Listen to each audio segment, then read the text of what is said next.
संत महात्मा महापुरुष क्या कहते हैं?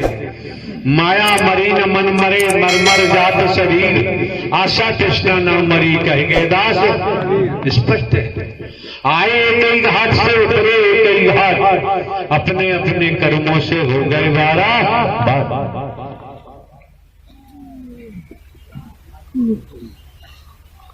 और हम आपको दर्शाना चाहते हैं, जीवन यापन के लिए तो भैया खेती बाड़ी नौकरी व्यापार मजदूरी करनी ही पड़ेगी। लूट मार करोगे, जो प्रवास बनवा रहे हैं ना, किसी के बाजू नहीं है, चाय की दुकान चला रहा है, उससे 10,000 रुपये ले रहे हैं। जो सब्जी बेच रहा है ठेल पर, कोई किसी की बहन है, पत्नी है, माँ है, जो भी है, उनसे भी ले रहे हैं। हर हफ्ते 1,000 रुपये ले रहे हैं। ये शिक्षा किसने दी है? आगरा में यही हो रहा है सब।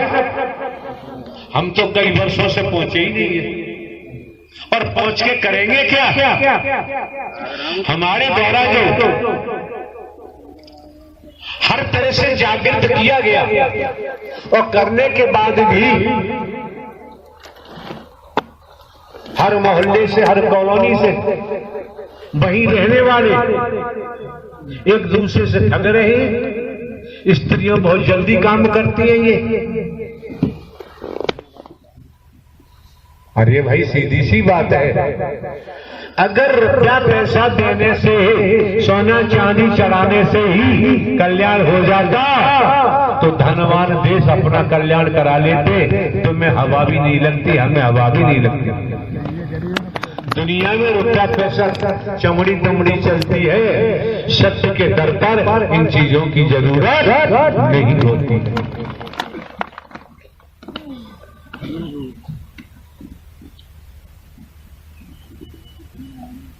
आप लोगों को बैठ जाना चाहिए, सेवादारों को पीछे हट जाना चाहिए, महापुरुषों को बैठा लो। तमाम एरिया खाली पड़ा हुआ है।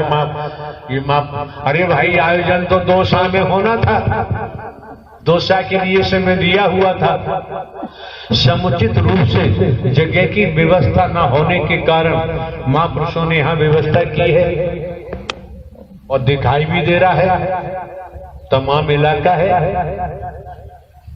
कितना ही महापुरुष आ जाए, बैठने को स्थान मिलता है। अगर कपड़े गंदे हो जाएंगे मिट्टी में, प्रेस क्रीज टूट जाएगी,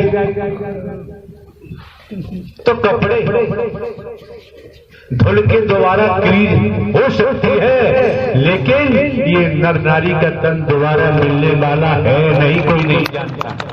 ये कर्म से ही तो पता चलता है। जो बैठे हैं महापुरुष, सर से कपड़ा बांध लिया है, पसीना आया, और पसीना आने के बाद गर्मी का कोई असर होगा ही नहीं। हर चीज का तरीका होता है, तरीके से चलोगे करोगे तो जग हसाई नहीं होगी। हमसे मतलब नहीं है। हमने कई जगह लाखों लाखों की संख्या में कहा है, जहां तन की मौजूदगी है वहीं मानव मंगल मिलन सद्भावना समागम होता है।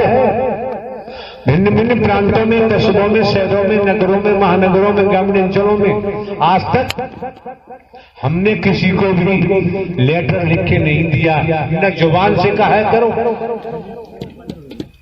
अगर लेटर हम इश्यू करते, एक लेटर हमें केंद्र में देना पड़ता, जहां से ऑल इंडिया रजिस्ट्रेशन कराया हुआ है, एक कॉपी हम रखते, एक कराने वाले को देते। आज तक किसी कॉपी नहीं दी। सब अपने मन से क्या भौंक रहे हैं, क्या कर रहे हैं, वो जाने। फिर भी बचाव के लिए हमारे द्वारा कहा गया था, बिना प्रशासनिक परमिशन के आयोजन नहीं करना चाहिए। जहां से बिजली की लाइन गुजर रही है, बिजली की लाइन के नीचे पंडाल नहीं लगाना चाहिए। सुबह 11 बजे से लेके 2 बजे तक का समय रखा है। 5 बजे तक जो स्थिति लोग बनाते हैं ना, उनके बारे में यहां बैठ के हम कुछ नहीं कह सकते। प्रणाम सामने आता है, आएगा, बच नहीं सकता। क्यों? आप समझ सकते हैं, केवल दर्शन और वचन का ही खेल है ब्रह्मांड में। और हम तो हर कार्य चौकीदार बनकर, हमने कभी अपने कुछ माना ही नहीं है और ना ही कहीं बोला है। लगभग सांसारिक तौर पर 20 वर्ष हो गए। कम से अगर हम दान पात्र भी लगाते, अरबों की संपत्ति हमारे पास हो। जो आए सेवा के लिए, और सेवा वालों ने क्या क्या किया, क्या क्या नहीं किया, क्या क्या उनके खेल है। कर्म करने को स्वतंत्र हैं, भोगने के लिए परतंत्र है। और परिणाम भी सामने आ रहे हैं, परिणाम भी सामने आ रहे हैं। किससे कौन क्या वार्ता करता है, क्या नहीं करता है। शैतान टाइप के लोग, स्त्री पुरुष होते हैं, ऐसे लोगों से कांटेक्ट करते हैं। ये नहीं करते तूने पाप क्यों कमाया, पाप का भोग भोगना पड़ता है। अपराध का भोग संसार में भोगना पड़ता है। पाप महापाप का भोग भी इसी दुनिया में भोगना पड़ता है जब जाहिर हो जाता है। शुरू से आने वाले महापुरुषों को तो हमने बचाने का ही प्रयास किया है। जयपुर में हम महात्मा गांधी हॉस्पिटल में दाखिल रहे, एसएमएस मेडिकल कॉलेज में एडमिशन रहे। अभी हमने ग्वालियर में बोला था, अगर हम बीमार होते तो जयपुर में ही मृत्यु हो गई होती। बीमार चाहिए, ये कौन बाबूजी बैठे, ये तरीका नहीं है बैठने का। इन्हें उठाओ, हवा पीछे बैठा लो। ये तरीका बैठने का नहीं है, आपकी चौपाल नहीं है ये। इसी तरह से माहौल खराब होता है।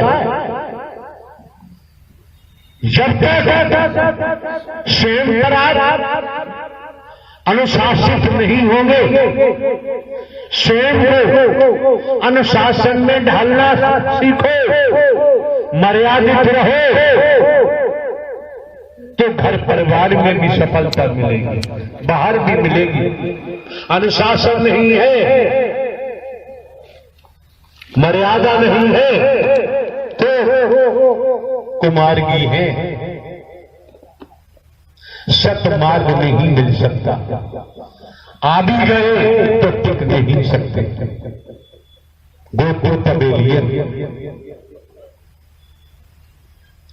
हमारा कोई स्वार्थ होता, ये जो निकल रहा है वो निकलता ही नहीं। कोई स्वाध्याय नहीं करते, कोई किताबें नहीं पढ़ते, न किसी से सुन के हम बोलते हैं, न देखा देखी, जो आ रहा है सो आ रहा है। अच्छा लगे ग्रहण करो, न लगे आपकी मर्जी है। अच्छा लगे तो संयम सतर्कता बरतो।